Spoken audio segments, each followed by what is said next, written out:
How's it going, everybody? We're back on Project Heavy Hauler.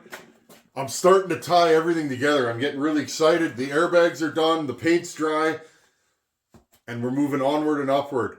Thank you to everybody that's coming back and joining on this little bit of a project here.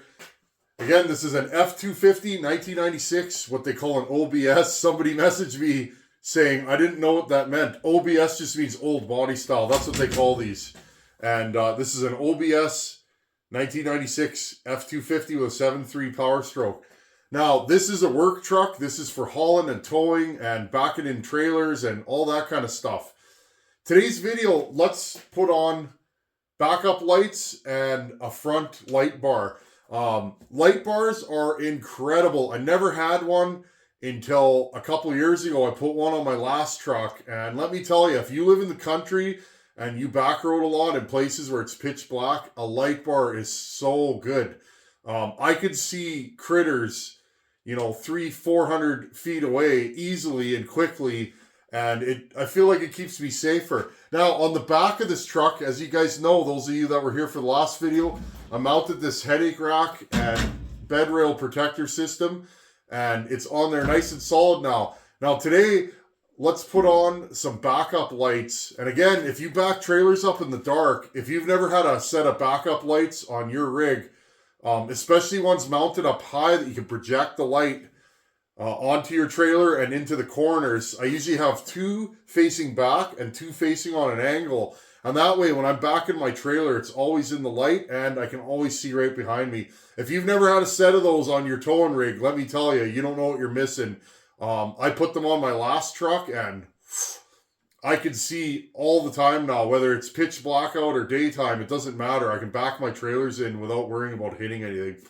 Anyhow, today's video, let's talk about wiring. I'm going to pull the wires for my backup lights and my front light bar. I'm going to show you guys the wiring for these in case you're one of, I would say, a good percentage of people hate doing wiring. It kind of scares them and they just don't want to deal with it, or they don't understand. Let's mount our backup lights and let's wire these things. I'll show you. It's actually fairly simple, and I'll show you all the components. When you buy a light bar, generally, it's going to come with a set of switches, a relay, and then a full wiring harness that'll attach to it. So in today's video, I'll show you a proper wiring harness for lights with relays and switches and all that, and I'll show you how I get it into the cab and seal everything up. Anyhow, let's have a look at the backup lights. I mounted them this morning. Here's the backup lights. I mounted them right on the front for a couple reasons. If I'm driving through the brush, I don't want those ones to get whacked. Now, these ones here are mounted slightly down and on an angle. Those are so that I can see when I'm backing up my trailer. I can see into the corners, and when my trailer's not straight, I can actually see what I'm doing with it without hitting anything. So I'm really happy with how these mounted, and I think they're in a good spot. And again, mounting these, some guys will put these under the bumper. I like that, but having these up high, if you got something in your bed, it projects over that and you can still see. Can kind of see up and behind your trailer when you're backing up straight. So let's have a look at the wiring for this thing, and I'll show you guys the components under the hood. Okay, I got you guys set up under the hood here. Now, this wiring harness is off my old truck, okay? Now, when you get this, you're going to see it's like, wow, there's a lot going on here. It might be intimidating for those of you that haven't done much wiring, and this could be more than you want to tackle. Okay, let's trace this wiring harness and I'll show you how everything works. Might even bring you guys in a little bit closer. Actually, I'll just bring the wiring harness in over here. Okay, first things first with these. And again, you can buy these generic wiring harness, and I would say buy them. If you're putting wiring or a light bar or backup lights in your truck, I would say these are the way to do it. It's just my opinion, but you can buy these cheaper and you can build them. Okay, so let's talk about the first component. The first component, there's a hot and a ground wire, okay? Now the hot is the red and the ground wire is the black. Now you can hook these right up to your battery, which is how I do it. Now One is for the front light bar and one is for the rear backup lights. So these are two separate systems. So don't let that confuse you. Next part of this is there's a 20 amp fuse in here. You definitely want to fuse anything that you're attaching to your truck.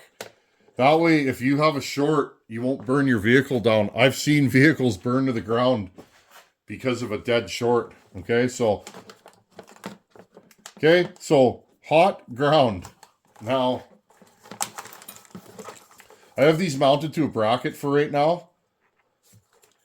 Okay, these are a couple of relays. These are nice to have in the system because you end up, you won't spike the power with a relay like you would if you just had it hooked straight up to a switch and straight up to power. Okay, so relays are a good thing to have. It takes better care of your charging system and your batteries, and just it makes everything work better. Okay, so again, straight power in to a relay. Okay, so let's look at what comes off of here. Okay, next thing you're gonna have coming off of this system, and I'm just gonna pull this through here. Okay, you generally will have 3 wires coming off. Okay, so again, hot, ground, relay. Off the relay, you'll have generally 3 wires like this. These wires here are for your switches inside the truck or car or whatever you're doing. Okay, now on this wiring, the blue ends up being hot. Okay, you have 2 hot wires. You have the blue and the white, and the black is a ground. Okay, now you might ask yourself, why do you have 2 hot wires? Well, it's pretty simple. A lot of the switches you get now have a little LED light in them. So one wire is to power the LED light, so when it's on, you can see that it's on, and the second wire is actually power, okay, at the switch. So when you turn the switch off, you get ground and you get power, and the LED marker light comes on, and then you actually send power to the system. Okay, so that's why there's 3 wires on these. I have 2 switches that I'm wiring and 2 relays and 2 sets of hot and ground. So I have 2 sets of those 3 wire setups. Now, this is the only part that I need to push into the cab.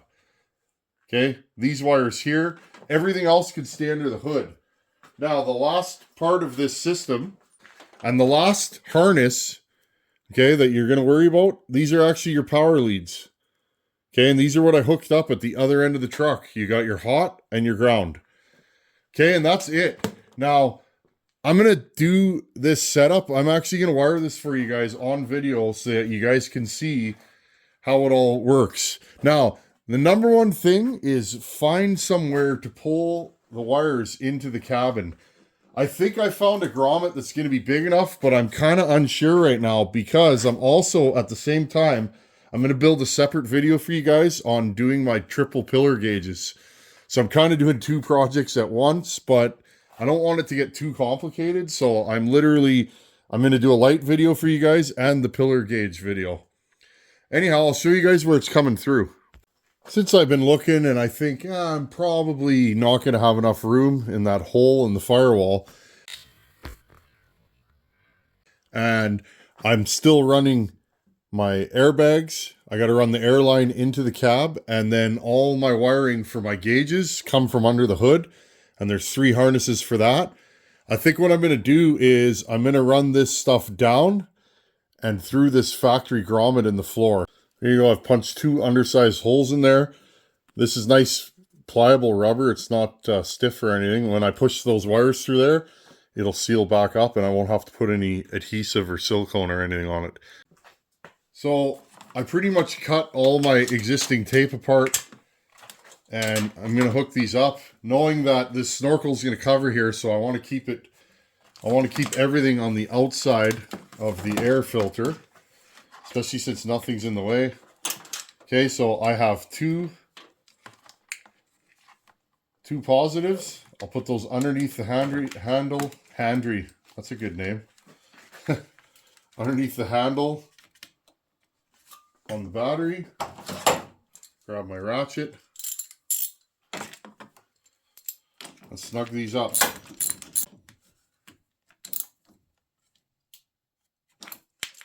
Okay, tighten that down. Now I'll do the negatives. 2 of them. Okay, now that these are hooked up, I'm going to leave them kind of loose for now. Don't start zip tying anything until you know where everything's going. And again, this is my rear light harness right here. Just going to move you guys.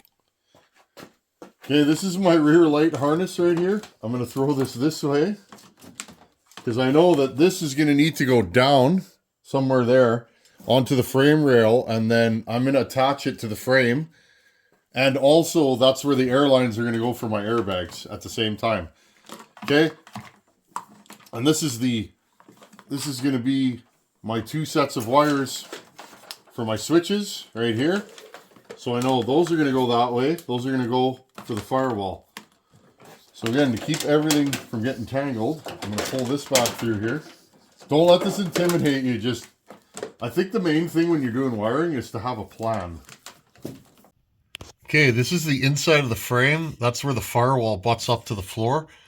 You guys can see right here, that's my carpet right there. So there's a good spot. You can pull a lot of wiring and whatever you need into the cab there. So I just pulled that out. That's that grommet you guys saw on the top side. So if you have one of these trucks and you're pulling wires or whatever in, and it's a standard, there's not a lot of room under the hood right here. This comes right up the firewall, right behind the rug, and right to where you want to go. And the fuse box is literally directly over top of here. Okay, I'm just going to pull these wires through. Here's my 2 switch wires. Okay, I'm just going to break this down as simply as possible. Again, I hope this helps some of you guys. I know wiring can be a little bit nerve-wracking at times. These are my 2 switch wires. They're down the fender well over top of the computer, and then right here. Okay, and then I just loop them over to the inside of the frame. Now I'll push them through that grommet after I've installed it. This is what it looks like installed. And again, if I need to push anything through there in the future, I still got tons of room. And those are tight fitting in there, so I don't have to worry about any moisture getting in. So again, if you have one of these trucks, you're looking for a spot, that's a good spot right there. It comes right up on the firewall. Okay, and here's where those wires come through, kind of in between the gas and the clutch pedal. I just pulled them up here and looped them underneath this support. And I think I'm going to put my switches right here, and here. And I think we should have just enough wire to do that on the one. The other one's way too long, so. And the nice thing is with this setup, I don't have to steal any power from under the dash. So I don't got to scab into anything. Everything will be factory. And again, here's that the other hole is right there over top of my gas pedal. Right up there, if you guys can see the light, I hope. Okay, so those are kind of your 2 options on this truck, unless you want to start drilling holes, but there's not a lot of room under the hood. That's 7.3, she's a big motor. Okay, I'm going to pull that wire to the back of the truck along the frame and zip tie it in a few places, and then we'll connect it to the back ones. And here's those wires where I fish them. Okay, and if I need any more slop or slack, I can pull them back through the floor. I'm not going to tie anything down until everything's attached. Then I'll clean everything up. Now again, the next thing we're going to do is grab this wire. Okay, that's the wire for my rear lights. Same thing. I'm going to push it through the same area and then just pull it inside the frame all the way to the back. Okay, if you guys see this piece here, my inside of my frame is right in line with this, so that's why I pulled the wire down and lined it up there. Now, the hardest part is, how do you get the cab up behind the bed and behind the cab in that little space there? Notice it's coming from the inside. Well, here's how I do it. You guys will like this. Simple. Just make sure there's enough extra. And there you go. Pull it to the outside. Just happen to have these horrible looking tie-off points there. Loop it around. Now I'll just attach it to my other end right there. And again, red to red, black to black. Now I'll pull it tight and I'll make sure I zip tie it so that this can't come unplugged. And then I'll put some electrical tape around these ends and tape it all together so you can't see the wires. And And I'll just put a zip tie on it and make sure it can't fall off. Now, all I did for the front light is pulled it up and through an existing hole. And here's my power harness from inside the truck. I just pulled it through. I don't know if you guys can see where the block heater cord comes through on the bottom of the rad cradle there into here. Now I'll just plug them in together. Now that we're under the dash, I got my 2 wiring harnesses there and there. I think I'm going to put the switches somewhere about here and here, kind of out of the way next to my brake controller, and somewhere where I can hit them easily while I'm driving, but you know, not too easily. You don't want to turn on the rear lights while somebody's behind you. Or do ya? Anyhow, okay, I'm going to drill 2 holes here, put some ring terminals on, and get this party complete. Okay, and here's my finished switches. They fit real nice in there. They don't look factory, but factory enough. They're hidden out of the way. Nice positive switches. And here's how they look running.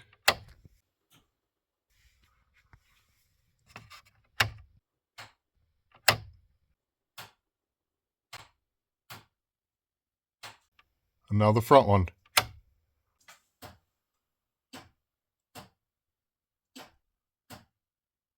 Okay, and here's everything finished under the hood. I'm going to zip tie some of this in place and probably put a rivet through that bracket there. There you guys go. It's nice and clean. You can't even see the wiring. That's how I like aftermarket wiring. And of course, when I put that back on, you won't be able to see anything. We're going to leave this off though, because she still needs an air filter. Okay, friends, well, I'm looking at the clock here on my imaginary watch. I got one on my phone. It's time to shut her down for the night. Anyhow, don't let wiring be scary to you, especially if you're putting on accessory lights and stuff like that. Buy a kit like this. They're all pretty much the same. Those are 2 different kits, and they wired up exactly the same. And just start at the battery, go to the relays, and then you got one set of wires going to your lights and 1 set of wires going to your switches. It's just that simple. Anyhow, another couple evenings and we'll get Project Heavy Hauler done. Next time, I think I'll run the air lines and the compressor. I found a nice place to mount that compressor, and then we can finish her all up with the gauges. And then we can drive this thing again. I can't wait. Anyhow, thanks for watching. Take her easy. I'll see you guys in a couple days. Later.